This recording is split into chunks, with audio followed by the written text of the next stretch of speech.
He is a member of the European Parliament, Nigel Farage. We're working on getting him on next week.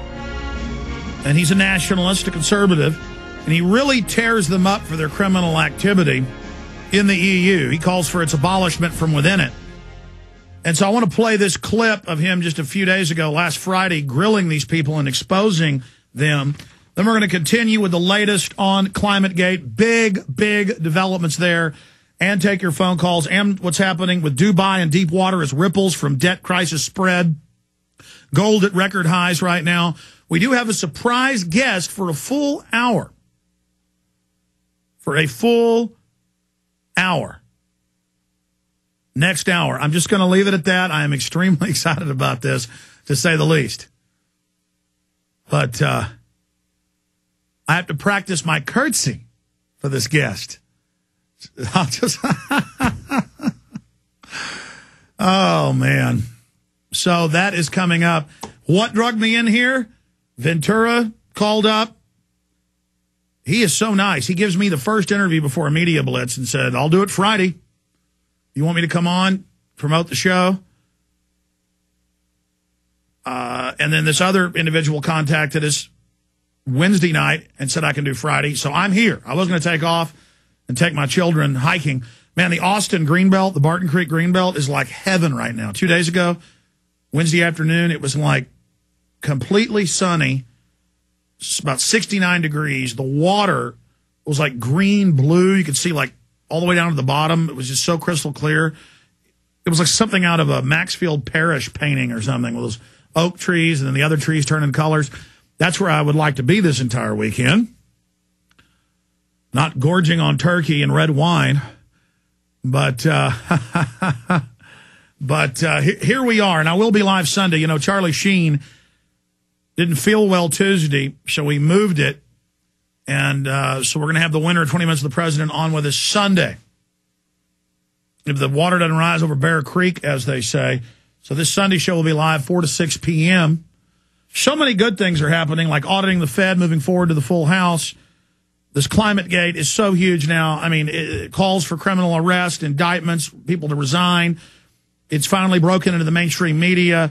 Incredible developments there. But let's go ahead and go out to break with a European Union member hailing from England, Nigel Farage. Here it is.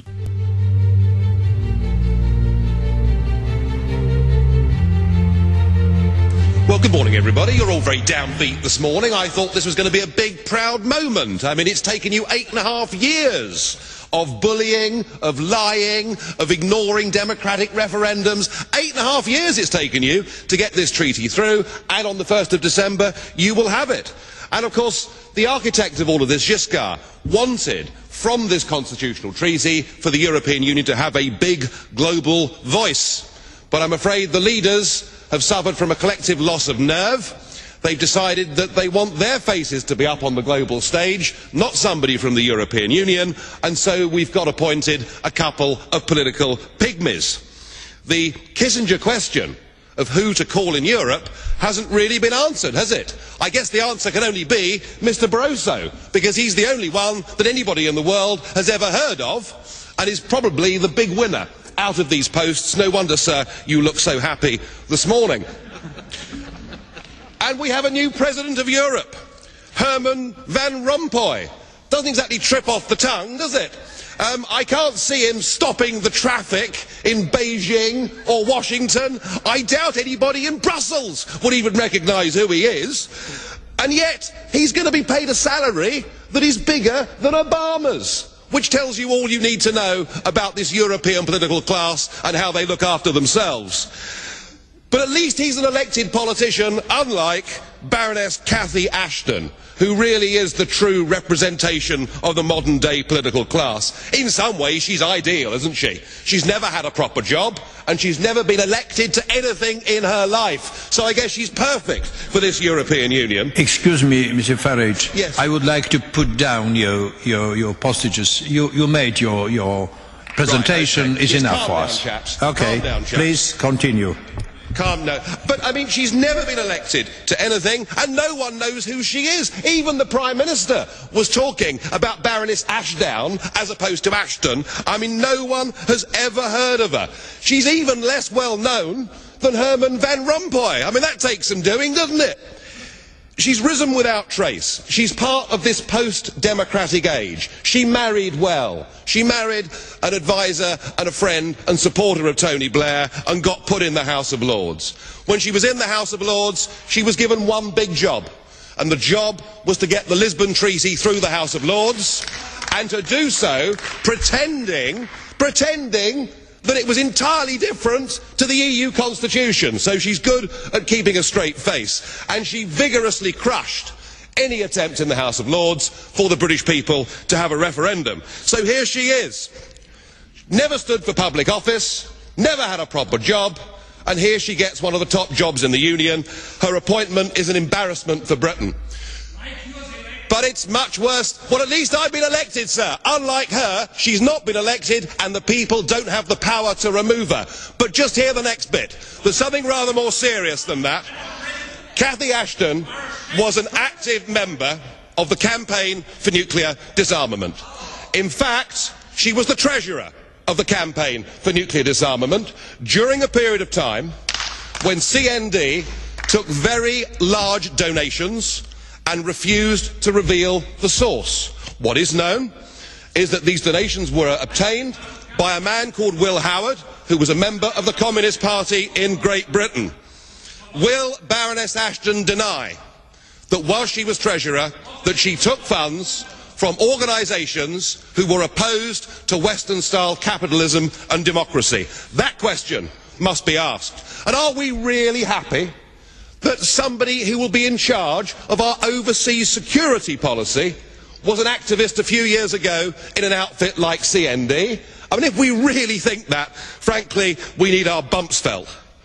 I don't think that she's a fit and proper person to do this job. She has no experience, and unless she can answer those questions, did she take money from enemies of the West? That question must be answered. Well, we have our two pygmies. We'll have the bland leading the bland. But I'm not celebrating, because they'll press on with political union, and whilst our leaders may have saved face for the moment for themselves on the international stage, they have all betrayed their national democracies. The European state is here. We're about to get an avalanche of new laws because of this Lisbon Treaty, and there's no question in my mind that there has to be a full, free, fair referendum in the United Kingdom to decide whether we stay part of this union or not. I hope and pray that we vote to leave, but either way, the people simply must be asked. Thank you.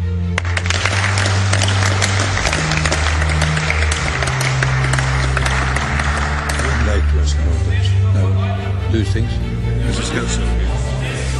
Well,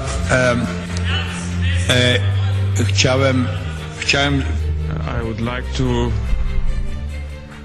turn to Mr. Farage. It would be most appropriate if you turned your tone down, because certain expressions are not acceptable to everybody. I would like to ask you whether you would like to accept a question from some of the members as the blue card question. Madam Herzog. I'm just curious. Please. What is... Yeah. Well, maybe. Madam Herzog, please. Mr. President, Mr. Farage has said that those people they were elected last week are not those the traffic will stop to let them go. And this is why we elected them, because we wanted to elect people who will make the traffic move for all European citizens to get a better life to themselves. And this is what they will do. Mr. Rompuy and Mr. Cathy Ashton are 4 people, and the 480 million Europeans will know it soon. I think this is the stake, and we have to stand for them. We have to save their integrity, personal integrity. And Mr. Farage, I'd like to say something, Hungarian quotation for you. It's good that you are here, because if the monkey goes up to the tree, it's better seen how red is his popo.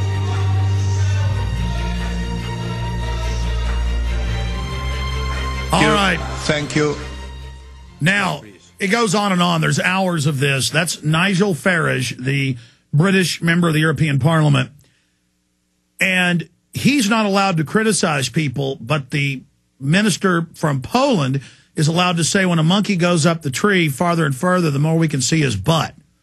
So she can engage in preschool sayings, and they don't reprimand her. Then others attack him throughout the day, and then they just turn his microphone off and let them all call him names. And then they reprimanded him and said, you're not allowed to speak anymore because of what you said. We don't like it. This is a dictatorial, unelected group of crooks that run the Central Committee over the EU. There's two different bodies, and the nation states can't even get out of it. France voted to get out of it. Other countries voted.